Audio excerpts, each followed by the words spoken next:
Hello बच्चों, welcome to study 24 plus India's best learning app. बच्चों, पिछले वीडियो में हम लोग सीख चुके थे मैथ सिलेबस के बारे में। बिहार बोर्ड एग्जाम 10th का जो मैथ्स का सिलेबस होता है उसके बारे में सीख चुके थे और हम लोग अच्छी तरीके से समझे भी और देखे भी कि कौन से टॉपिक में कितना मार्क्स ऑब्टेन किया जा सकता है, प्राप्त किया जा सकता है। तो आज हम नए कॉन्सेप्ट की ओर सीखेंगे, नए कॉन्सेप्ट की ओर बढ़ेंगे कि नए कॉन्सेप्ट लेकर आए हैं बेसिक कॉन्सेप्ट। बच्चों, जब हम लोग चैप्टर में इन करते हैं, जब चैप्टर पढ़ना स्टार्ट करते हैं तो कुछ पॉइंट्स होता है जो हमको प्रॉब्लम क्रिएट करता है। तो इसके लिए प्रॉब्लम क्रिएट ना हो तो क्या चीज करना चाहिए जो कि टॉपिक के अंदर हमको बार बार प्रॉब्लम क्रिएट ना करे। तो वो प्रॉब्लम को फेस करने के लिए हम लेकर आए हैं बेसिक कॉन्सेप्ट। बेसिक कॉन्सेप्ट, वो बेसिक कॉन्सेप्ट क्या है वो चीज हम लोग सीखेंगे और एक एक बात को, छोटी छोटी बात को, छोटी छोटी पॉइंट्स को हम लोग बारीकी ढंग से सीखेंगे, एनालिसिस करके सीखेंगे। तो चलिए चलते हैं टॉपिक के अंदर। सबसे पहला यहां पे आया कि कॉम्प्लेक्स नंबर क्या है। कॉम्प्लेक्स नंबर किसे कहते हैं? तो कॉम्प्लेक्स नंबर बच्चों रियल नंबर और काल्पनिक संख्या, रियल नंबर जिसको हम कहते हैं हिंदी में वास्तविक संख्या, वास्तविक संख्या और काल्पनिक संख्या को जब एक जोड़ दिया जाता है, जब समूह को ले लिया जाता है तो उसी को हम लोग बोलते हैं कॉम्प्लेक्स नंबर। तो कॉम्प्लेक्स नंबर जो होता है वो रियल नंबर और इमेजिनरी नंबर को मिलाकर बनता है। रियल नंबर और इमेजिनरी नंबर को मिलाकर बनता है। वास्तविक संख्या और काल्पनिक संख्या दोनों को मिक्सिंग करके बनाया जाता है। क्या चीज बनाया जाता है? कॉम्प्लेक्स नंबर बनाया जाता है। तो बच्चों हम लोग देखेंगे रियल नंबर और वास्तविक संख्या। वास्तविक संख्या, वास्तविक संख्या के बारे में हम लोग सीखेंगे कि वास्तविक संख्या क्या होता है, रियल नंबर क्या होता है, काल्पनिक संख्या, इमेजिनरी नंबर क्या होता है। रियल नंबर, दुनिया में जितने भी नंबर है वह अगर नंबर लाइन पे अगर डिनोट कर सके तो वह संख्या रियल नंबर कहलाता है।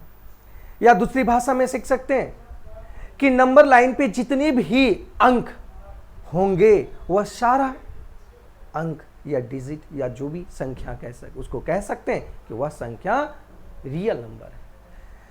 रियल नंबर किसको, जो भी इस नंबर लाइन है इस पे डिनोट करें, 1 2 3 1/2 √3, मतलब कुछ भी, एनीथिंग, कुछ भी, कोई भी संख्या वह रियल नंबर के दायरे में रखा जाता है। इमेजिनरी नंबर, इमेजिनरी नंबर जैसे हम रूट के अंदर -1 लेते हैं, रूट के अंदर -1 लेते हैं, तो यह संख्या जो होता है वह इमेजिनरी कहलाता है, इमेजिनरी का रूप होता है। जो हम लोग इस टॉपिक का अध्ययन 11th में करते हैं, इस टॉपिक का अध्ययन जो करते हैं वो 11th में करते हैं। तो हम लोग ओवरव्यू के बारे में पहले देख लेते हैं कि नंबर्स कितने प्रकार का होता है, उसके बारे में एक एक नंबर के बारे में हम डिटेल करेंगे क्या क्या होता है। ठीक है, तो सबसे पहले हम लोग देखें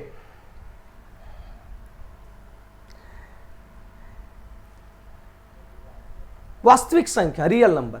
इसे नहीं पढ़ना है हम लोगों को, ये 11th का चैप्टर है, 11th में सीखेंगे। हम लोग रियल नंबर के बारे में सीखेंगे कि रियल नंबर क्या होता है, रियल नंबर क्या चीज़ है, उस चीज़ के बारे में सीखेंगे। तो देखते हैं कि रियल नंबर दो प्रकार का होता है। एक होता है परिमेय संख्या और एक होता है अपरिमेय संख्या। रियल नंबर दो प्रकार का होता है, एक परिमेय संख्या और एक अपरिमेय संख्या। अब परिमेय संख्या क्या है, अपरिमेय संख्या क्या है, उसके बारे में हम लोग डिटेल करेंगे कि परिमेय संख्या किसे कहते हैं और अपरिमेय संख्या किसे कहते हैं। हम लोग नेक्स्ट टॉपिक में बस जस्ट ये ओवरव्यू लेने के बाद हम लोग सीखेंगे नेक्स्ट पेज में क्या होता है।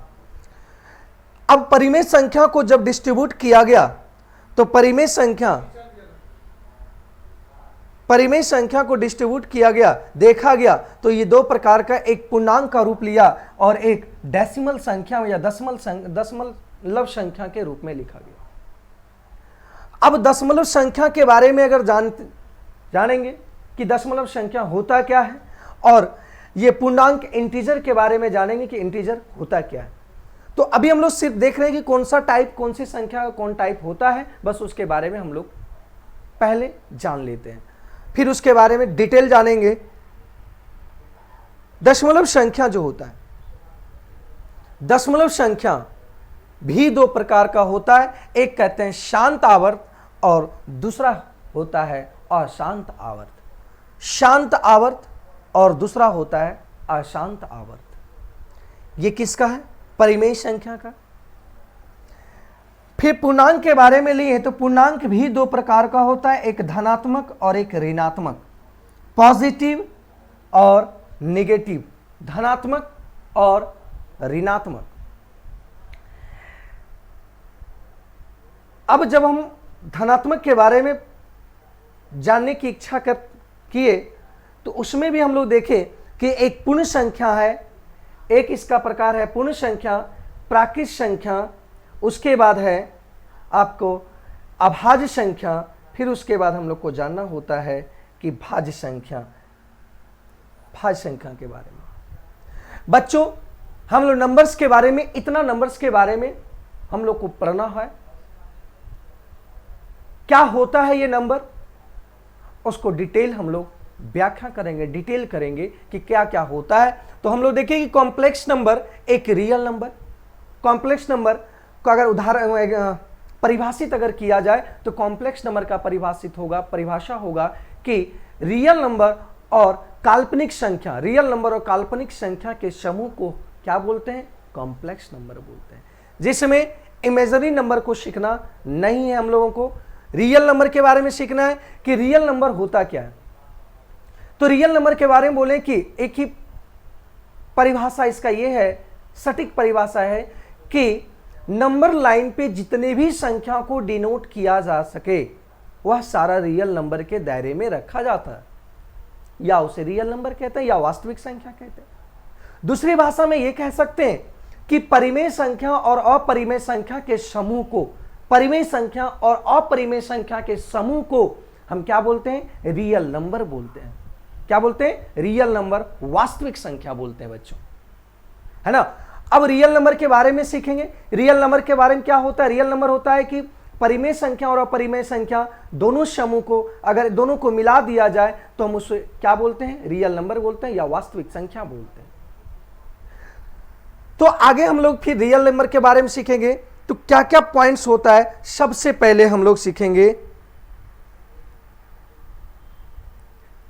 परिमेय संख्या क्या होता है। रियल नंबर दो प्रकार का होता है बच्चों, एक परिमेय संख्या और एक अपरिमेय संख्या के बारे में बोले तो अभी हम लोग को डिटेल करना है किसके बारे में? परिमेय संख्या के बारे में, कि परिमेय संख्या होता क्या है, परिमेय संख्या किसे कहते हैं। रैशनल नंबर, इंग्लिश में इसको क्या बोलते हैं? रैशनल नंबर, परिमेय संख्या। बच्चों परिमेय संख्या वह संख्या होती है जिसे p/q के रूप में व्यक्त कर सकते हैं, p/q के रूप में व्यक्त कर सकते हैं, लिख सकते हैं। जैसे यहां पे दिया गया वैसी संख्या जिसे p/q के रूप में लिखा जा सके, p/q के रूप में लिखा जा सके, उसे परिमेय संख्या कहते हैं। क्या होता है p/q?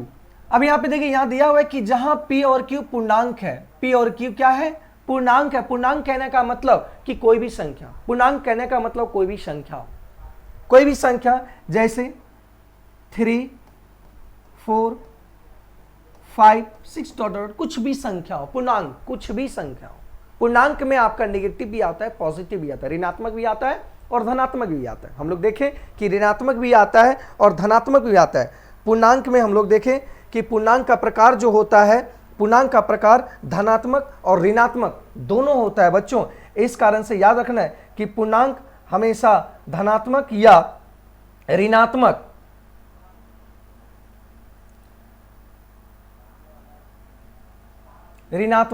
या धनात्मक। तो यहां पे हम लोग परिमेय संख्या के बारे में फिर से एक बार देखें कि वैसी संख्या जिसे p बाई क्यू के रूप में लिखा जा सके परिमेय संख्या कहलाती है। क्या कहलाती है? परिमेय संख्या कहलाती है जहां p और q पूर्णांक हो, जहां p और q क्या हो?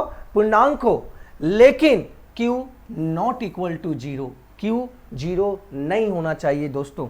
जैसे 4/1 यह एक परिमेय संख्या, क्योंकि इसको हम लिख सकते हैं p बाय क्यू के टर्म में, इसे भी हम लिख सकते हैं p बाय क्यू के टर्म में, सभी को हम लोग p बाय क्यू के रूप में लिख सकते हैं।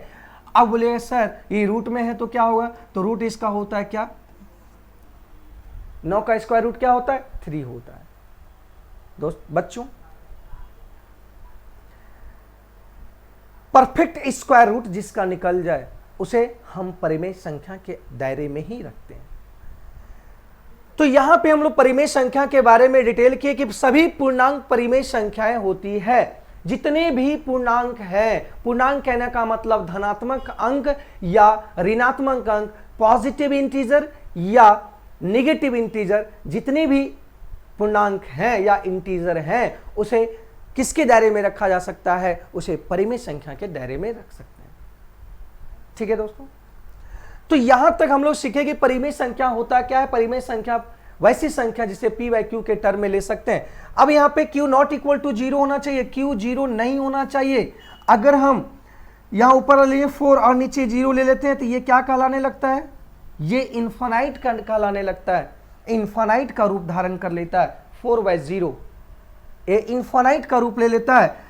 लेकिन 0 अगर लें 0/1, देखिए ये p बाय क्यू के टर्म में आता है और q not equal to zero बोल रहा है। इस कारण से 0 भी किसके दायरे में आएगा? परिमेय संख्या के दायरे में आएगा। क्यों? क्योंकि परिमेय संख्या का परिभाषा होता है कि जिसे p बाय क्यू के टर्म में लिख सकते हैं, p बाय क्यू के टर्म में लिख सकते हैं, लेकिन q not equal to zero, q zero नहीं होना चाहिए। q ऑलवेज कोई संख्या होना चाहिए, नॉट जीरो। ठीक है, p कुछ भी हो सकता है, p नेगेटिव भी हो सकता है, जीरो भी हो सकता है, पॉजिटिव भी हो सकता है। ठीक है बच्चों, तो ये उम्मीद करते हैं कि क्लियर हो गया होगा, है ना, पूरी तरह समझ में आ गई होगी आप लोगों को। तो यहां से हम फिर आगे बढ़ते हैं कि परिमेय संख्या का प्रकार, परिमेय संख्या का प्रकार क्या होता है। तो बच्चों परिमेय संख्या के बारे में हम लोग देखें कि परिमेय संख्या जो होता है, परिमेय संख्या कितने प्रकार का होता है? पूर्णांक और दशमलव संख्या। तो पूर्णांक के बारे में हम लोग बाद में चर्चा करेंगे, पहले चर्चा करेंगे दशमलव संख्या की दशमलव संख्या होता क्या है, किसे कहते हैं दशमलव संख्या, उसके बारे में हम लोग डिटेल करेंगे। अब देखिए परिमेय संख्या दो प्रकार का होता है। परिमेय संख्या दो प्रकार का होता है, एक होता है शांत और एक होता है अशांत। एक होता है शांत और एक होता है अशांत। तो शांत दशमलव प्रसार टर्मिनेटिंग डेसिमल एक्सपेंशन,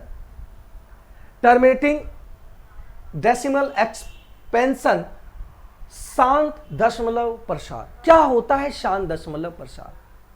बच्चों इसके बारे में हम लोग समझेंगे कि शांत दशमलव प्रसार होता क्या है। सबसे पहली बात हम इसे उठा या कुछ लेते हैं, जैसे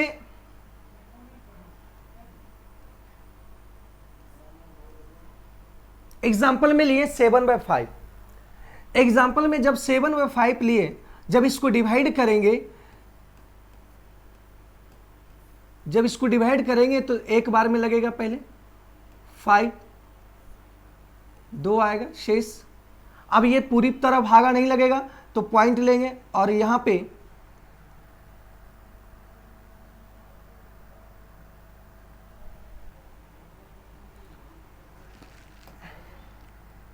पॉइंट लेंगे और पॉइंट जब पॉइंट लेंगे तो यहां एक जीरो बिठाएंगे तो ये 5 चुक 20, ये आ गया जीरो, कोई शेषफल नहीं बचा। मतलब इसका अगर हम दशमलव विस्तार लिखें तो ये आ गया 1.4। क्या आ गया? 1.4। एक इसका लेते हैं एग्जांपल, 5/6। जब 5 को 6 से अगर डिवाइड कर दें तो ये लगता है एक बार में भी नहीं लगेगा, क्योंकि 5 कम है 6 से, तो पॉइंट देते हैं। अब पॉइंट देने के बाद अब इसे लेते हैं, ये आ गया जीरो, तो 8 छक 48, शेषफल आया 2। फिर एक बार भागा लगाएंगे, 6 तिया 18, फिर 2, फिर जीरो बैठाएंगे, यहाँ 3 बार में लगाएंगे, फिर 18, यही 2 बचते जाएगा और ये 3 बार में लगते जाएगा। एक इसका आया कि 0.8333 dot dot dot dot dot. अब इसी दोनों में समझना है शांत और अशांत होता क्या है। शांत कहने का मतलब हुआ कि वह परिमेय संख्या जो p/q के रूप में तो होता है, p/q के रूप में तो व्यक्त कर सकते हैं, लेकिन जब उसे डिवाइड कर दें, जब p को q से डिवाइड करें तो एक निश्चित समय के बाद, डेसिमल के एक निश्चित समय के बाद वह क्या हो, रुक जाए। डेसिमल के निश्चित समय के बाद, डेसिमल के बाद वो क्या हो जाए, रुक जाए, अर्थात वो शून्य हो जाए, अर्थात वो क्या हो जाए, शून्य हो जाए। तो यहां लिखा हुआ है कि वह परिमेय संख्या जो कि p/q के रूप में होते हैं और p को q से भाग देने पर डेसिमल के एक निश्चित समय के बाद भाग की प्रक्रिया समाप्त हो जाती है। अर्थात शेष जो होता है, शेषफल जो होता है, एक निश्चित समय के बाद स्टॉप हो जाता है, रुक जाता है, अर्थात शून्य आ जाता है। इसे क्या कहते हैं, शांत दशमलव प्रसार कहते हैं। क्या बोलते हैं, शांत। इस वर्ड से ही पता चलता है, ये वर्ड से ही पता चल जाता है कि शांत दशमलव प्रसार हुआ है क्या। शांत, रुक जाना, शांत मतलब स्थिर रहना, कोई आवाज नहीं निकालना, स्थिर। तो वो शांत हुआ, कहने का मतलब ये हुआ कि एक निश्चित समय के बाद ये रुक गया, आगे कुछ नहीं होगा, ज्यों का त्यों हो गया। मतलब 1.4 है, मतलब 7 को जब 5 से डिवाइड किया तो 1.4 आया, मतलब अगला कोई इसका रिपीटेशन या कोई पीढ़ी आगे नहीं जा रहा है, मतलब ये रुक गया, शांत हो गया। इस कारण से इसे किसके दायरे में रखा जाता है, शांत दशमलव। तो शांत दशमलव के बारे में समझ में आए कि जब किसी p को जब q से डिवाइड कर दें, किसी परिमेय संख्या को जब हम डिवाइड करें p को q से, तो एक निश्चित समय के बाद जब वो प्रक्रिया समाप्त हो जाए, रुक जाए, अर्थात शून्य शेषफल आ जाए, तो उसे हम किसके दायरे में रखेंगे, उस परिमेय संख्या को, उस भिन्न को, उस फ्रैक्शन को रखेंगे किसके दायरे में, शांत दशमलव प्रसार के दायरे में। अशांत के बारे में बस इसका ठीक अपोजिट होगा, शांत का अपोजिट होगा। अशांत कहने का मतलब इसको सुनने में भी लगता है अशांत, मतलब कभी अस्थिर नहीं रहना, हमेशा हलचल मचाना, अशांत रहना, बदमाशी करना, ये रुकना ही नहीं, कभी नहीं रुक सकता।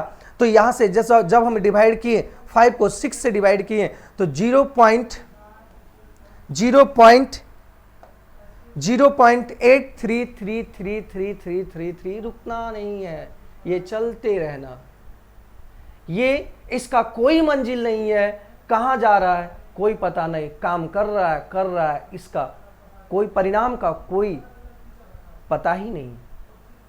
अशांत में रखा जा सकता है, अशांत में रखता है। अशांत का मतलब p/q के रूप में तो होता जरूर है, लेकिन जब p को q से डिवाइड करते हैं तो एक निश्चित समय के बाद, डेसिमल के एक निश्चित समय के बाद वो रुकता नहीं है, वो चलते रहता है, शेष शून्य नहीं आता है, इसलिए उसे अशांत में रखते हैं। तो यहां पे हम शांत दशमलव के बारे में पढ़ें, ये भी शांत होगा, ये भी शांत होगा, ये भी शांत होगा, ये भी शांत दशमलव प्रसार के रूप में होगा। बच्चों, जब आपके पास डायरेक्ट सवाल दे दे फ्रैक्शन और बोल दिया जाए कि ये शांत है कि अशांत है, चर्चा करें या बताएं, तो आप पहले तो ये कैसे चर्चा करेंगे, कैसे जानेंगे, तो आपको डिवाइड करना पड़ेगा। डिवाइड करने के बाद पता चलेगा कि ये शांत में कि अशांत में। बिना डिवाइड किए हुए सेकंड भर में, पल भर में आपको बता देना है कि कि ये शांत होगा कि अशांत होगा। पल भर में बताना है बच्चों कि कैसे यह शांत होगा कि अशांत होगा। क्या इसमें थॉट डेवलप करें जो कि उसे बता दें कि शांत है कि अशांत है। ठीक है, तो बारीकी ढंग से समझेंगे बच्चों, एकदम पॉइंट बाय पॉइंट को समझेंगे। इस स्टडी 24+ का उद्देश्य यही है कि गरीब, दिमाग से गरीब, जिसे कुछ नहीं आता, बस वो सिर्फ इस वीडियो को देखें।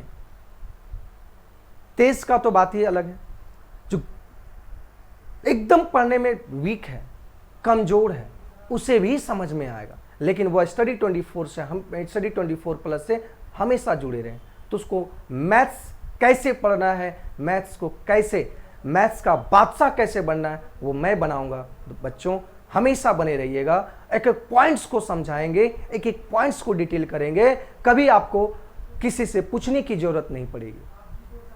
तो बच्चों हम लोग शांत दशमलव के बारे में पढ़े। शांत दशमलव क्या होता है, अशांत दशमलव क्या होता है, इस बारे में हम लोग डिटेल हो गया, समझ में आ गया। उम्मीद करते हैं आप लोग को पूरी तरह पॉइंट बाय पॉइंट समझ में आ गया होगा।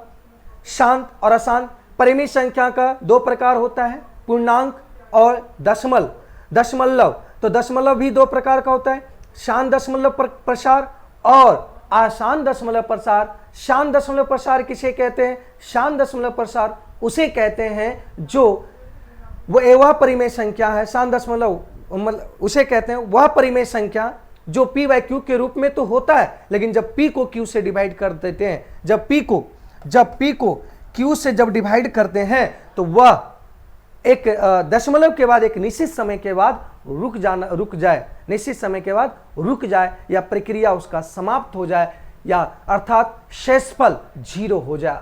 शेषफल क्या हो जाए, 0 हो जाए। जैसे एग्जांपल में 7/5 लिए तो 1.4, अगला 2 बार में भी हो सकता है, 3 बार में भी स्टॉप हो सकता है पॉइंट के बाद, तो कहीं भी रुक जाए, उसे शांत दशमलव के दायरे में रखते हैं।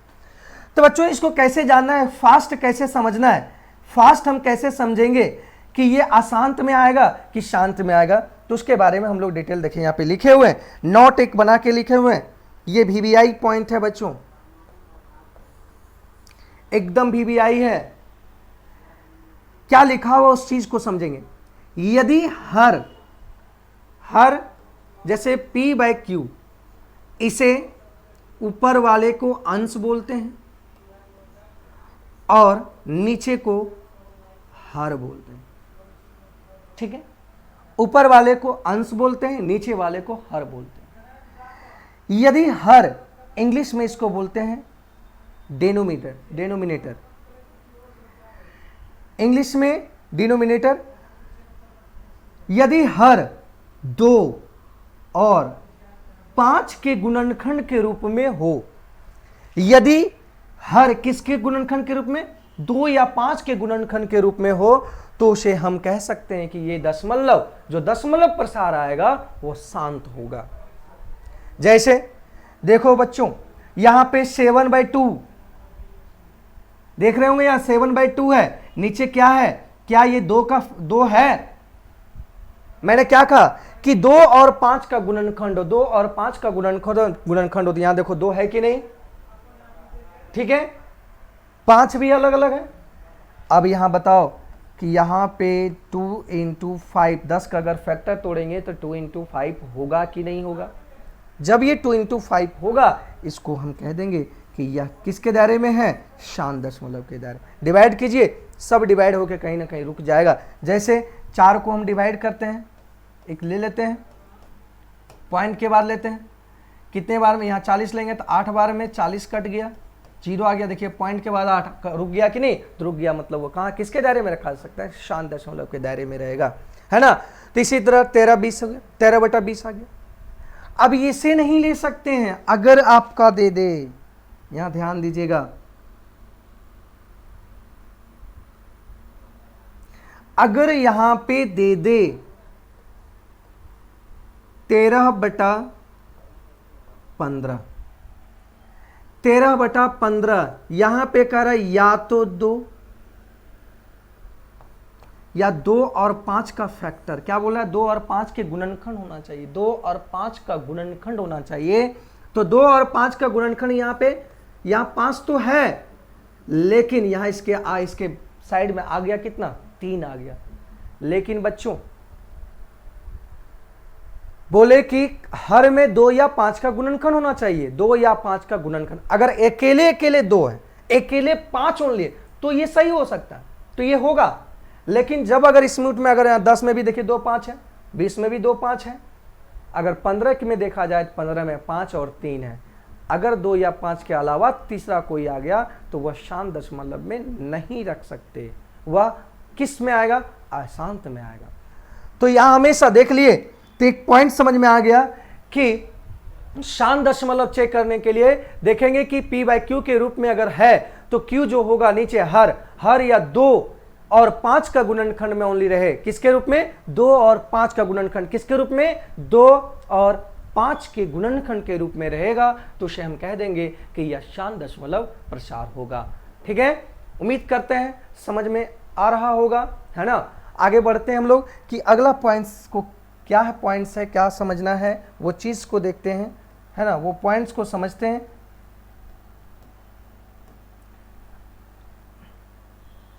अब यहां पे आसान दशमलव के बारे में समझा दिए कि आसान दशमलव वैसी संख्या जो p/q के रूप में है लेकिन p और q से भाग देने पर दशमलव के बाद भाग की प्रक्रिया समाप्त नहीं होता हो, समाप्त नहीं होता अर्थात शून्य नहीं होता हो, शून्य नहीं होता हो। जैसे अभी हम डिवाइड किए, जैसे मान लीजिए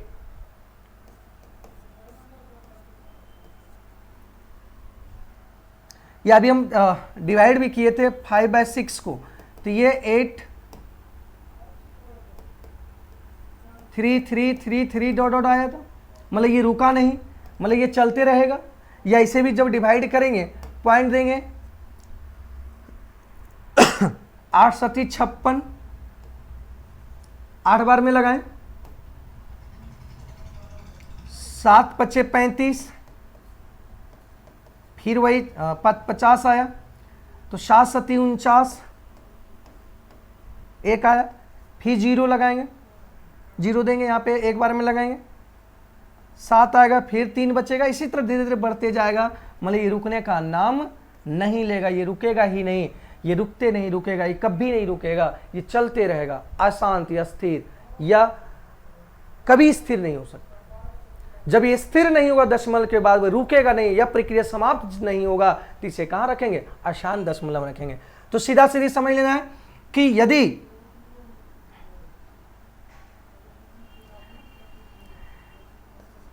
यदि हर में 2 और 5 के अलावा कोई दूसरा फैक्टर आ जाए,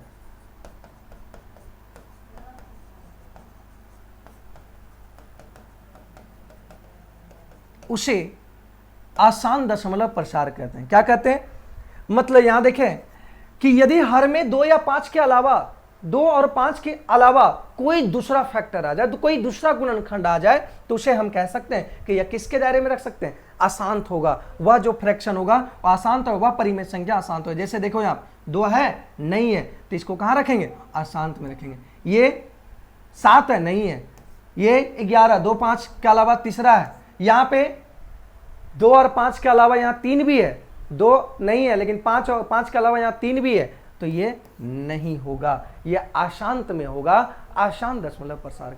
उम्मीद करते हैं बच्चों बारीकी ढंग से आपको सब कुछ समझ में आ गया होगा, पॉइंट बाय पॉइंट समझ में आ गया होगा। मकसद ही यही है, उद्देश्य ही यही है, स्टडी 24+ का उद्देश्य यही है कि हर छोटी से छोटी बात को समझा कर आगे बढ़े, एक भी पॉइंट्स को छोड़ ना दें। आप लोगों पर एक भी पॉइंट्स नहीं छोड़ेंगे, सारा चीज, सारे पॉइंट्स को डिस्क्राइब करेंगे। तो यहां पे हम लोग देखें कि अशांत किसे कहते हैं और शांत किसे कहते हैं। ठीक है, अब आगे पढ़ते हैं।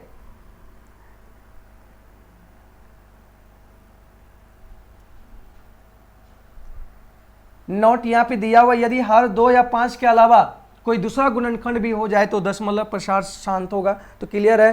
तो यहाँ से भी हम जब देखना चाहेंगे एग्जाम्पल के रूप में अगर लेना चाहेंगे तो 210 का अगर हम पहले फैक्टर करते हैं, आवाज गुणनखंड में तोड़ते हैं, यहाँ देखेंगे क्या 2 और 5 के अलावा कोई और फैक्टर है। अगर ये 2 और 5 के अलावा कोई और फैक्टर होगा तो ये अशांत होगा। अगर नहीं होगा उसमें 2 और 5 के अलावा कोई फैक्टर तो वो किसके दायरे में रखेंगे, शांत के दायरे में। तो देखते हैं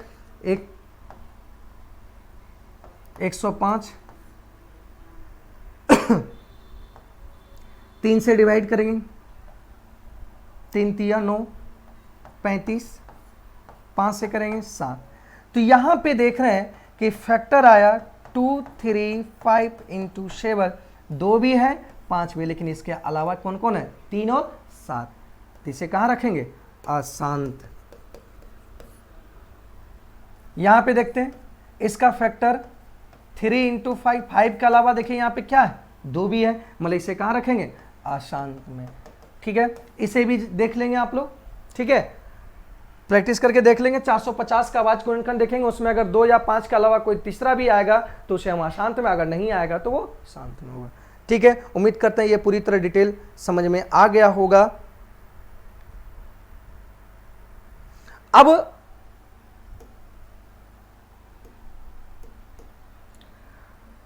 अशांत दशमलव भी 2 प्रकार का होता है। अशांत दशमलव भी 2 प्रकार का होता है। हम लोग देखें कि परिमेय संख्या 2 प्रकार का है, पूर्णांक और दशमलव। ये भी 2 प्रकार का है, शांत और अशांत। अब देख रहे हैं कि अशांत भी 2 प्रकार का है, और वह अशांत क्या है, शुद्ध अशांत। इसे एक और नाम से जान सकते हैं,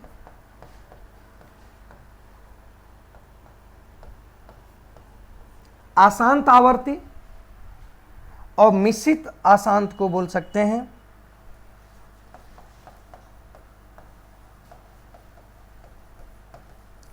अशांत अनावर्ती। ये 2 नाम और भी दे सकते हैं।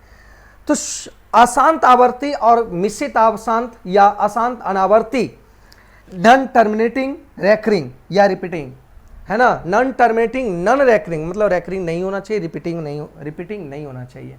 तो ये आसान दशमलव प्रसार के बारे में हम लोग जानेंगे कि आसान दशमलव प्रसार है क्या।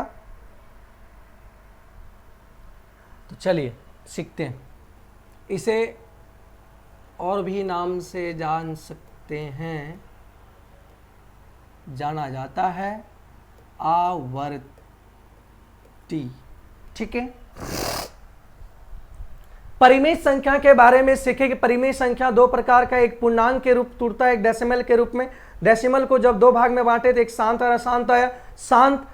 शांत कहने का मतलब हुआ जब p को जब q से डिवाइड किया जाए तो वो एक निश्चित समय के बाद डेसिमल के बाद वो रुक जाए, स्टॉप हो जाए, वह प्रक्रिया समाप्त हो जाए, या अर्थात शून्य है तो उसको शांत में रखते हैं, स्टॉप रखते हैं, तो वो शांत हो गया, आगे वो कुछ नहीं करेगा, वो शांत हो गया। लेकिन अशांत भी 2 प्रकार का होगा। क्यों? जब डिवाइड करें पॉइंट के बाद अगर 3 3 3 3 3 3 3 3 3 3 आते, सेम टर्म, मतलब यहां पे रिपीट होते रहे।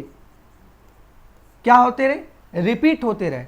एक तो ये आएगा, और दूसरा आएगा कि पॉइंट आया 8 4 5 3 2 1 4, इस तरह, मतलब रिपीटेशन नो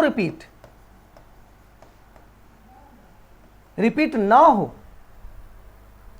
तो अशांत भी 2 प्रकार है कि अशांत तो रिपीट, मतलब कह रहा है कि रुकेगा ही नहीं, लेकिन रुकेगा नहीं तो 2 प्रकार तरीके से रुकेगा, नहीं रुकेगा। एक सेम डिजिट बढ़ते चलेगा, सेम अंक आते चलेगा, और दूसरा सेम नहीं होगा, रिपीटेशन नहीं होगा। तो जब वो रिपीट करेगा तो उसको हम रखेंगे किसमें? अशांत आवर्ती में, रेकरिंग में, रिपीटिंग में, है ना। अशांत आवर्ती में जैसे 1/3 को डिवाइड किए हैं तो ये 0.3333 आया, इसको रेकरिंग भी लगा सकते हैं कि अगर एक से अधिक अगर सेम चीज आ जाए, अगर वो सेम चीज आ जाए तो उसको हम रेकरिंग के रूप में ले सकते हैं, है ना। जैसे मान लिया जाए कि ये आया, ये भी बढ़ते जाएगा, तो इसको हम इतना ना लिखकर इसको हम लिख सकते हैं 0.8, इस पे रेकरिंग लगा देंगे। रेकरिंग का मतलब हुआ कि वह टर्म हमेशा आते रहेगा, वो रुकेगा नहीं, ठीक है। 4/3 को लिए तो 1.3 रेकरिंग आ गया।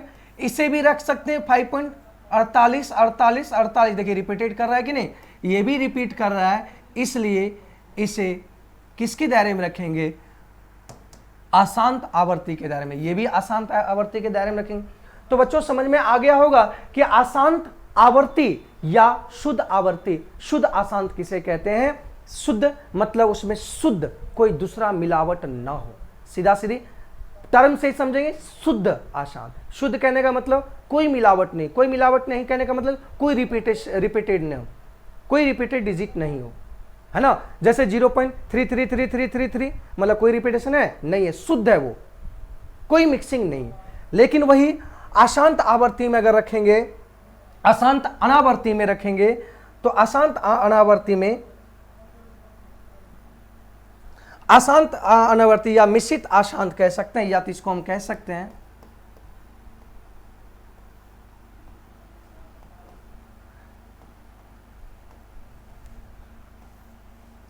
अशांत अनावर्ती भी कह सकते हैं। वैसा अशांत दशमलव प्रसार जिसे भाग देने पर शेषफल दशमलव के बाद समान अंक रिपीटेशन नहीं हो, रिपीटेशन नहीं होता हो, उसे मिश्रित अशांत दशमलव प्रसार कहते हैं। जैसे पाई का वैल्यू, जो भी पाई का वैल्यू लीजिएगा ये एकदम चलते रहेगा, है ना, इस तरह चलते रहेगा, 5, 8 जो भी होगा वो चलते रहेगा। √2 का वैल्यू, √3 का वैल्यू हमेशा चलते रहेगा, पॉइंट के बाद वो रुकेगा नहीं और सेम डिजिट आएगा भी नहीं, रिपीटेशन होगा भी नहीं, अलग अलग पॉइंट के बाद आएगा 3, 4, 6, 8, 9, 10, 0, 11, 1, 2, मतलब हमेशा चलते रहेगा, वो रुकेगा भी नहीं। इसे अशांत अनावर्ती में रखते हैं। तो समझ में आ गया होगा कि अशांत आवर्ती और अशांत अनावर्ती। तो यहां पे अशांत आवर्ती को हम शुद्ध अशांत भी बोल सकते हैं। शुद्ध कहने का मतलब प्योर, मतलब उसमें कोई मिक्सिंग नहीं हो।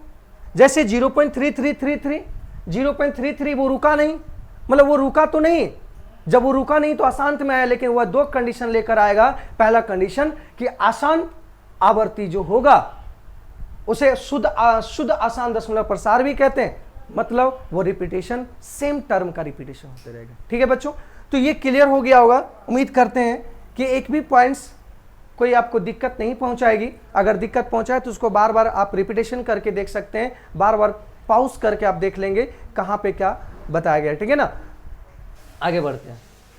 यही होता है ऑनलाइन कोचिंग लेने का, यही फायदा है कि आप अगर आज पढ़ें, आज अगर मान लिया जाए कि अब समझ में नहीं आया, या आज पढ़ें और पढ़ने के बाद फिर 2 दिन 3 दिन के बाद दिमाग से निकल गया, तो आप फिर जाके उस वीडियो को देख सकते हैं। लेकिन ऐसा ऑफलाइन कोचिंग में नहीं होता। ऑफलाइन कोचिंग में आप क्या होता है कि आज पढ़े, दूसरे बार अगर सर से पूछने गए तो वो तुरंत डांट देगा कि उस दिन कब समझ में क्यों नहीं आया, उस दिन क्यों नहीं पूछा। दूसरा फायदा ये है कि आप अगर अब्सेंट क्लास भी करते हैं ऑफलाइन में तो आपको सर नहीं बताएंगे। लेकिन ये है क्या, अगर अब्सेंट भी करते हैं क्लास, अगर ऑफलाइन अगर आज मान लीजिए आप क्लास नहीं भी लेते हैं तो आपको समझ, आप घर बैठे 24 घंटा में कभी भी आप उस वीडियो को आप देख सकते हैं। तो यही ऑफलाइन और ऑनलाइन कोचिंग में व्यवस्था होती है, यही कंपैरिजन है दोनों में। तो इसलिए आप लोगों के लिए फायदेमंद है कि 365 दिन आपके एप्लीकेशन पे learning app study 24 application download कीजिए प्ले स्टोर से, और वहीं आपका पूरा वीडियो स्टोर रहेगा। कभी भी 365 दिन में 24 घंटा 24 आवर इंटू 7 डेज, हमेशा कभी भी आप वीडियो देख सकते हैं। एक बार लोडिंग करने में आपका नेट का खर्च होगा और दूसरी बार आपका नेट का कोई खर्च नहीं है। ठीक है बच्चों, तो यहां तक हम लोग समझे कि अशांत आवर्त और अशांत आवर्ती और अशांत अनावर्ती क्या होता है, या शुद्ध अशांत या मिश्रित अशांत क्या होता है, इसके बारे में उम्मीद करते हैं कि आप लोग समझ में आ गया होगा आप लोगों को, है ना। आगे बढ़ते हैं कि अगला पॉइंट्स क्या है, किस पॉइंट्स के बारे में हमको जानना है, वो चीज को देखेंगे। ठीक है, एक चीज यहां पे लिखा हुआ है कि शुद्ध आसान दशमलव प्रसार हमेशा परिमेय संख्या होगा, लेकिन मिश्रित आसान दशमलव प्रसार हमेशा वह इसमें रखेंगे, किसमें? अपरिमेय संख्या में रखेंगे। क्यों, क्या वजह है? जैसे इसको ये ठीक है, स्टॉप तो नहीं हो रहा है, लेकिन सेम कंडीशन चलते जा रहा है, सेम चीज आते जा रहा है, रिपीटेशन होता रहा है, मतलब ये 1/3 के रूप में लिख सकते हैं। 1/3 के रूप में मतलब p/q के टर्म में हम लिख सकते हैं। इसे भी p/q के टर्म में लिख सकते हैं, इसे भी p/q के टर्म में लिख सकते हैं। इसे इस तरह लिखेंगे और p/q के टर्म में हम इसे भी लिख सकते हैं, मतलब ये भी p/q के टर्म में होगा, ये भी p/q के टर्म में हम लिख सकते हैं। इस कारण से इसे हम परिमेय संख्या के दायरे में रखते हैं, लेकिन ये पाई को हम p/q के रूप में नहीं रख सकते।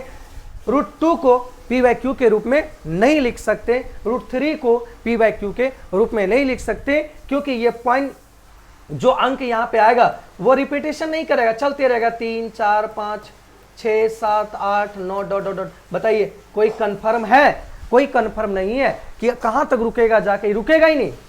तो आप क्या ले सकते हैं, इसका p/q के टर्म में आप नहीं लिख सकते हैं। इस कारण से मिश्रित अशांत या अशांत अनावर्ती को आप किसके? अपरिमेय संख्या के दायरे में रख सकते हैं, और शुद्ध अशांत या अशांत आवर्ती को हम परिमेय संख्या के रूप में रख सकते हैं, परिमेय संख्या के रूप में होगा। तो बच्चों कभी भी अगर बोला जाए कि शुद्ध अशांत या अशांत आवर्ती परिमेय संख्या है या अपरिमेय, तो आपका जवाब होगा कि परिमेय होगा, परिमेय संख्या। क्यों होगा? क्योंकि इसे p/q के टर्म में लिख सकते हैं। लेकिन पूछ दे कि मिश्रित अशांत या अशांत अनावर्ती संख्या अपरिमेय संख्या है कि परिमेय, तो आपका जवाब होगा अपरिमेय संख्या होगा। क्यों? क्योंकि इसे p/q के टर्म में नहीं लिख सकते, क्योंकि ये सेम डिजिट तो आता नहीं है, अलग अलग डिजिट चलते रहता है, कभी रुकेगा ही नहीं। ठीक है ना? रुकता तो दोनों नहीं है, लेकिन वो दोनों उस पहले वाले में सेम रिपीटेशन होते जाता है, लेकिन इसमें मिश्रित वाला में रिपीटेशन नहीं होता है। ठीक है बच्चों, तो ये क्लियर हो गया होगा, उम्मीद करते हैं।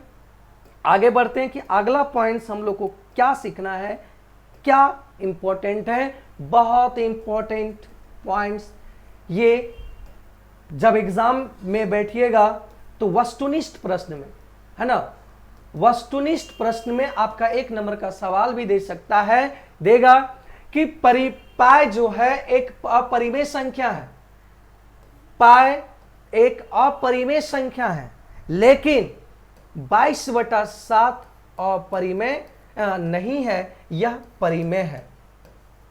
क्यों? यह सवाल आया कि पाई एक अपरिमेय संख्या है, लेकिन 22/7 जो है वह परिमेय है। क्यों? हम पाई का मान जो भी पॉइंट लेते हैं, या जो भी इस तरह 1/4 होगा या कुछ भी होगा, इस तरह आगे जो भी होगा 3/4 1/4 या जो भी इस तरह का लिखा हुआ हो, या 1/4 होगा, ये इसका पाई का ये एक्चुअल मान, ये जो पाई का मान बोलते हैं कि पाई का मान 22/7 है, ये एक्चुअल मान नहीं है। इसको सिर्फ एक स्टॉप कर दिया गया कि पाई का मान इतना है, ये मान लिया गया है, एज्यूम किया गया है कि यही इसका पाई का मान इतना ही मान सकते हैं। इतना ना लिखकर हम सिर्फ इसको मान लिए कि 3.14, और इसी को जब तोड़ेंगे तो 22/7 आएगा। उसके लमसम में उसके लगभग एक वैल्यू मान लिया गया है, और वो वैल्यू मान लिया गया, इस कारण से इसे ये p/q के टर्म में लिख सकते हैं। इस कारण से इसे किसके दायरे में रख सकते हैं? परिमेय संख्या के दायरे में रख सकते हैं। तो आज हम बहुत खूबसूरत बात को जाने, बहुत खूबसूरत सवाल को जाने कि यह पाई एक अपरिमेय संख्या है, लेकिन 22/7 मतलब 22/7 परिमेय संख्या। शून्य एक परिमेय संख्या है। क्यों? क्योंकि शून्य ये लिख सकते हैं 0/1, ये p/q को टर्म में आ गया कि नहीं? यहां कह रहा है कि q नॉट इक्वल टू 0, लेकिन यहां p तो p के बारे में नहीं कह रहा है कि p not equal to 0, p कुछ भी हो सकता है, p पूर्णांक है, कुछ भी हो सकता है, एनी नंबर। तो यहां वो 0 हो सकता है, 0 भी होगा, 0/1 ये भी लिख सकते हैं। 0/1 जो होगा वह किसके दायरे में रखेंगे? परिमेय संख्या के दायरे में होगा। शून्य परिमेय संख्या के दायरे में। क्लियर?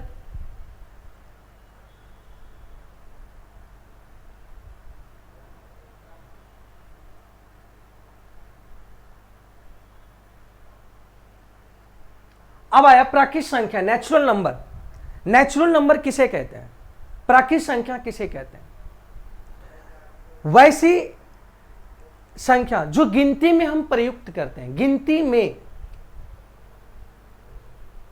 प्रयुक्त करते हैं, गिनती में लाते हैं, जिसका गिनती हम कर सकते हैं, काउंट कर सकते हैं, है ना, काउंट कर सकते हैं। ये पेन एक है ना, पेन एक है, और भी हो सकता है 2 3 4 5, जो काउंटिंग है, जो हम काउंटिंग में सहायता ले सकते हैं, जो भी संख्या उसे हम क्या रखते हैं, प्राकृत संख्या, नेचुरल नंबर, जैसे 1 2 3 1 2 3 4 5 7 n तक रख सकते हैं, है ना, 1 2 3 4 n तक रख सकते हैं, ठीक है।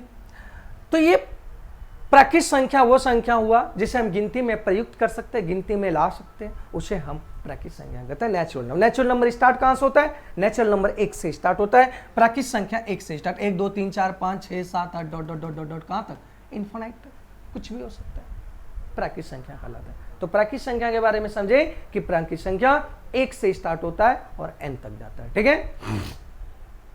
अगला पॉइंट,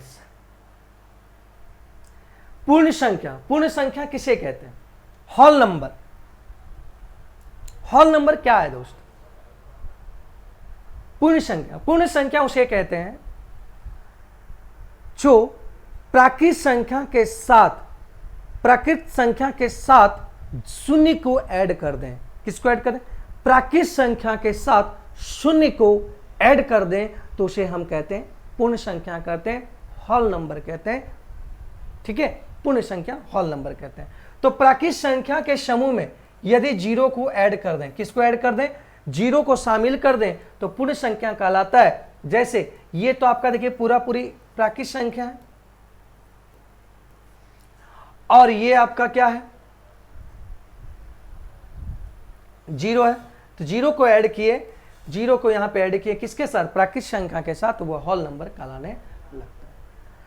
दूसरा पूर्णांक संख्या। पूर्णांक, पूर्णांक संख्या यह हुआ कि प्राकृत संख्या और पूर्ण संख्या को, प्राकृत संख्या और पूर्ण संख्या और ऋणात्मक मान को अगर शामिल कर लें, तो उसे हम कहते हैं कि यह पूर्णांक नंबर है। तो देखो बच्चों, यहां से 1 से लेकर ये क्या है, प्राकृत संख्या है, 0 और निगेटिव ऋणात्मक। प्राकृत संख्या के समूह में 0 और ऋणात्मक पूर्णांक को जब शामिल कर लिया जाता है तो उसे पूर्णांक बोलते हैं। पूर्णांक धनात्मक भी हो सकता है, ऋणात्मक भी हो सकता है, कोई दिक्कत नहीं, ठीक है। पूर्णांक इंटीजर ऋणात्मक भी हो सकता है, धनात्मक भी हो सकता है। तो इसका पूर्णांक का ये हुआ कि प्राकृत संख्या के साथ जब 0 और प्राकृत संख्या के साथ 0 और ऋणात्मक मान को, निगेटिव इंटीजर को जब इंक्लूड कर देंगे, निगेटिव संख्या को जब इंक्लूड कर देंगे, तो उसे हम कहेंगे पूर्णांक संख्या कहेंगे। क्या कहेंगे, पूर्णांक संख्या कहेंगे बच्चों, ठीक है। पूर्णांक संख्या के बारे में कहेंगे, पूर्णांक संख्या के बारे में समझ में आ गया कि पूर्णांक संख्या क्या होता है, किसे कहते हैं, है ना। जब पूछा जाए तो आप उम्मीद करते हैं कि आप बता देंगे। अब ये टॉपिक के अंदर जब पूर्णांक संख्या आएगा, पूर्ण संख्या आएगा, परिमेय संख्या आएगा, शांत दशमलव आएगा, अशांत आएगा, है ना, अपरिमेय आएगा, तो लगता है, उम्मीद करते हैं कि आपको दिक्कत नहीं होगा, ठीक है। अब सम संख्या के बारे में आए कि सम संख्या क्या होता है, तो वह संख्या जो 2 से पूर्णतः विभाजित हो जाए, वैसी संख्या जो 2 से, ये भी 2 से डिवाइड को, ये भी 2 से, ये भी 2 से, मतलब वैसी संख्या जो 2 से पूरी तरह डिवाइड हो जाए, उसे सम संख्या कहते हैं। तो सम संख्या का एक ही फॉर्मूला, जो वैसी संख्या जो 2 से पूर्णतः विभाजित हो जाए, वो संख्या क्या कहलाती, सम संख्या कहलाती, ठीक है। अब आता है अगला विषम संख्या, ऑड नंबर। ये इवन नंबर इसको कहते हैं, ये ऑड नंबर। विषम संख्या, ऑड नंबर, वैसी संख्या जो 2 से पूर्णतः विभाजित नहीं होता, जो 2 से पूर्णतः विभाजित नहीं होता है, उसे विषम संख्या कहते हैं। क्या कहते हैं, विषम संख्या कहते हैं, ठीक है। विषम संख्या जैसे 1 3 5 7, ये कभी भी 2 से डिवाइड होगा, नहीं डिवाइड होगा। तो इसे हम किसके दायरे में रख सकते हैं, विषम संख्या के दायरे में रख सकते हैं। किसके दायरे में, विषम संख्या के दायरे में। अगला है अभाज्य संख्या, प्राइम नंबर। अब ये क्या है अभाज्य संख्या, बहुत कंफ्यूजन होता है, लगभग स्टूडेंट को कंफ्यूजन होता है कि अभाज्य संख्या होता क्या है। अभी बहुत सारे ऐसे बच्चों को अगर हम पूछ देंगे तो वो पूछ देंगे कि अभाज्य संख्या क्या होता है, तो वो नहीं बता पाता। ये भी अगर पूछ देंगे कि 2 अभाज्य है कि भाज्य है, तो वो भी नहीं बता पाएगा कि अभाज्य होता है कि। तो अभाज्य संख्या का मतलब है कि वैसी संख्या जो स्वयं से कटे, और वन से सॉरी वैसी संख्या जो स्वयं और एक के अलावा किसी भी संख्या से डिवाइड नहीं हो। वैसी संख्या जो स्वयं से और एक के अलावा किसी और से ना कटे, मतलब स्वयं से कटे और वन से कटे, उसे अभाज्य संख्या कहते हैं, प्राइम नंबर कहते हैं। तो जैसे 2 देखते हैं कि 2 स्वयं से कट रहा है और 1 से डिवाइड हो रहा है। जैसे 5 स्वयं से कट रहा है और 1 से कट रहा है। जैसे 3 और 1 से कट रहा है ना, स्वयं से और 1 से कट है तो उसे क्या कहते हैं? अभाज्य संख्या कहते हैं। ठीक है, अभाज्य संख्या के बाद तो यह एक बहुत इंपॉर्टेंट सवाल यहां से खड़ा करता है, पूछता है, बहुत इंपॉर्टेंट, कि सबसे छोटी अभाज्य संख्या कौन सी है? सबसे छोटी अभाज्य संख्या कौन सी? तो सबसे छोटी अभाज्य संख्या जो होगा वो कौन होगा? 2 होगा बच्चों। सबसे छोटी अभाज्य संख्या जो होगा वो कौन होगा? 2 होगा। तो या तो उम्मीद करते हैं कि क्लियर हो गया होगा अभाज्य संख्या किसे कहते हैं, है ना। अभाज्य संख्या क्या होता है समझ में आ गया होगा। 2 सबसे छोटी अभाज्य संख्या होती है। आगे हम लोग देखते हैं भाज्य संख्या। भाज्य संख्या ये हो कि अभाज्य का उल्टा, इसमें विभाज्य भी कभी कभी विभाज्य भी लिखा रहेगा, है ना। कंपोजिट नंबर वे संख्या जो स्वयं और एक के अलावा किसी और भी संख्या से कटे तो उसे क्या कहते हैं? अभाज्य संख्या, भाज्य संख्या कहते हैं। क्या कहते हैं? भाज्य संख्या कहते हैं। ठीक है, जैसे 4 भाज्य संख्या है, जैसे 2 से भी कट रहा है, 1 से भी कट रहा है और 4 से भी कट रहा है। जैसे 15 1 से भी कट रहा है, 2 से भी, 3 से भी, 5 से भी, 15 से, मतलब स्वयं और एक के अलावा किसी और से भी कटेगा तो वह या डिवाइड होगा या विभाजित होगा तो उसे हम भाज्य संख्या कहते हैं। ठीक है, ओके, क्लियर है।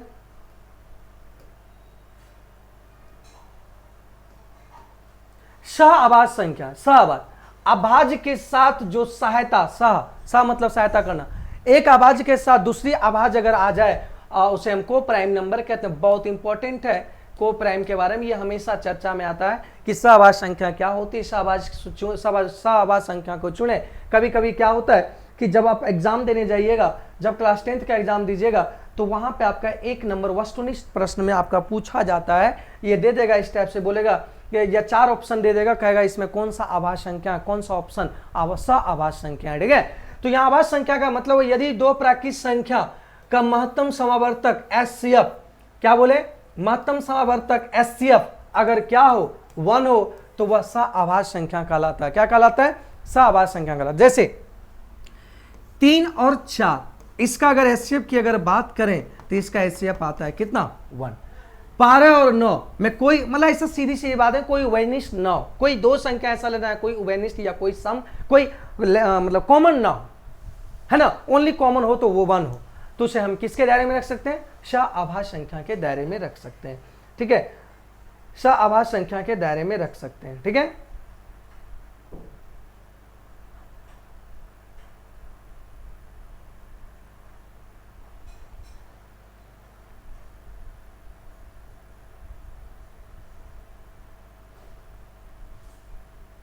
तो फिर से हम एक बार ओवरव्यू करते हैं परिमेय संख्या क्या होता है, क्या किसे कहते हैं, है ना। तो परिमेय संख्या यहाँ पे सॉरी वास्तविक संख्या क्या होता है? वास्तविक संख्या रियल नंबर कहते हैं। परिमेय संख्या और अपरिमेय संख्या के मिलन को समूह को ही हम क्या बोलते हैं? समूह को ही हम बोलते हैं रियल नंबर बोलते हैं। वास्तविक संख्या, परिमेय संख्या जिसे p/q के रूप में लिख सकते हैं, q नॉट इक्वल टू 0, लेकिन अपरिमेय संख्या जिसे p/q के फॉर्म में नहीं लिख सकते हैं, है ना, जैसे पाई, √2, √3, ये सब आपका किसके दायरे में आता है? अपरिमेय संख्या के दायरे में आता है ना। यहाँ पूर्णांक, फिर डेसिमल आया। डेसिमल के बारे में हम लोग देखे कि डेसिमल क्या होता है। डेसिमल के बारे में हम लोग देखे शांत, डेसिमल संख्या भी 2 प्रकार का होता है, शांत आवर्त और अशांत आवर्त। शांत मतलब एक निश्चित समय के बाद रुक जाता है, डेसिमल एक निश्चित समय के बाद, डेसिमल के बाद वो क्या हो जाए? स्टॉप हो जाए, प्रक्रिया समाप्त हो जाए, अर्थात शून्य आ जाए शेषफल में। इसे कहते हैं क्या? टर्मिनेटिंग या शांत आवर्त। अशांत आवर्त मतलब एक निश्चित समय के बाद, डेसिमल के बाद वो रुकता नहीं है, वह प्रक्रिया चलती रहता है, उसे हम किसके रूप में रखते हैं? अशांत आवर्त। यह अशांत भी 2 प्रकार का होता है, एक अशांत आवर्ती और अनावर्ती, अशांत अनावर्ती। अशांत आवर्ती मतलब सेम रिपीटेशन हो उसे अशांत आवर्ती में रखते हैं या शुद्ध आवर्ती, शुद्ध अशांत में रखते हैं। दूसरा अशांत अनावर्ती, पॉइंट के बाद डेसिमल के बाद वो रिपीटेशन ना हो, मतलब वो अलग अलग अंक से भाग लेते रहे, वो रुकता तो नहीं है, अलग अलग भाग से लेते रहे, है ना, उसे अशांत अनावर्ती या मिश्रित कहते हैं। ठीक है, तो उम्मीद करते हैं कि ये पूरा ओवरव्यू आपको समझ में आ गया होगा। संख्या किसे कहते हैं, संख्या क्या होता है, उसके बारे में हम लोग समझे कि संख्या कितने प्रकार का, कौन कौन सा संख्या आएगा, है ना, उसका पूरा डिटेल हम लोग समझे कि डिटेल क्या होता है ना। तो उम्मीद करते हैं कि ये पूरी जानकारी आप समझ में, पूरी जानकारी आपके अंदर आ गया होगा, है ना। आप हमेशा इस स्टडी 21 से जुड़े रहिए, है ना। उद्देश्य है कि आप लोगों को एक अच्छा क्वालिटी एजुकेशन देना, है ना, जो हर पॉइंट्स को छोटा हो या बड़ा हो, छोटी भी बात को समझना आना चाहिए, है ना, समझ में आना चाहिए, क्योंकि एग्जाम में आपका छोटी से छोटी बात पे अगर प्रॉब्लम फेस कर देता है तो वो क्वेश्चन हो सकता है नहीं बने। ठीक है, तो बच्चों मिलते हैं नेक्स्ट वीडियो में, है ना। यहां तक समाप्त करते हैं, यहां तक बेसिक कॉन्सेप्ट पूरा क्लियर हो गया, खत्म हो गया। अब हम लोग स्टार्ट करेंगे नेक्स्ट वीडियो में टॉपिक 1 रहेगा 1.1 वास्तविक संख्या, रियल नंबर बच्चों। तो उम्मीद करते हैं ये सारी बात आपके दिमाग में घुस गया होगा, अच्छी तरह से समझ में आ गई होगी, है ना। हाँ, बहुत अच्छे तरीके से क्लियर पढ़िए, है ना, पूरी बढ़िया तरीके से मेहनत कीजिए, वीडियो को एकदम बार बार देखिए, जहाँ नहीं समझ में आता है वहाँ पॉज करके देखिए। ठीक है, तो मिलते हैं नेक्स्ट वीडियो में। जय हिंद, जय भारत,